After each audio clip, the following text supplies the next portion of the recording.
అవినీతి నిరోధంలో ముందస్తు అప్రమత్తతో పాటు సాంకేతిక ఆధారిత పాలన అత్యంత కీలకమని కేంద్ర శిక్షణ శాఖ కార్యదర్శి రచనా షా అన్నారు. మారుతున్న అవినీతి ప్రమాదాలను ఎదుర్కోవడంలో సాంకేతికత కీలక పరిష్కారమని ఆమె పేర్కొన్నారు. డిజిటల్ గుర్తింపు, ఎలక్ట్రానిక్ సేవల పంపిణీ, డిజిటల్ చెల్లింపులు, పారదర్శక ప్రభుత్వ కొనుగోలు వ్యవస్థల ద్వారా అవినీతికి అవకాశాలు తగ్గడంతో పాటు ప్రజా పర్యవేక్షణ మరింత బలోపేతమవుతుందని ఆమె వివరించారు. అంతర్జాతీయ స్థాయిలో పారదర్శకత, జవాబుదారీతనం పెంపొందించడమే లక్ష్యంగా బ్రిక్స్ అవినీతి నిరోధక కార్యాచరణ బృందం 2వ సమావేశం హైదరాబాద్లో నిర్వహించింది.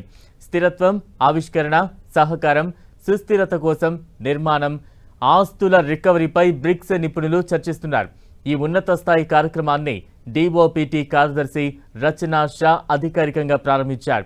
ఈ సమావేశానికి బ్రిక్స్ సభ్య దేశాల ప్రతినిధులతో పాటు సీనియర్ విధాన రూపకర్తలు, అవినీతి నిరోధక, లా ఎన్ఫోర్స్మెంట్ సంస్థలకు చెందిన నిపుణులు, ప్రాక్టీషనర్లు హాజరయ్యారు. మనీ లాండరింగ్ను అరికట్టే చర్యలపై ప్రత్యేకంగా చర్చించారు. సమావేశ ప్రారంభంలో జె అశోక్ కుమార్ సభ్య దేశాల ప్రతినిధులకు స్వాగతం పలికారు.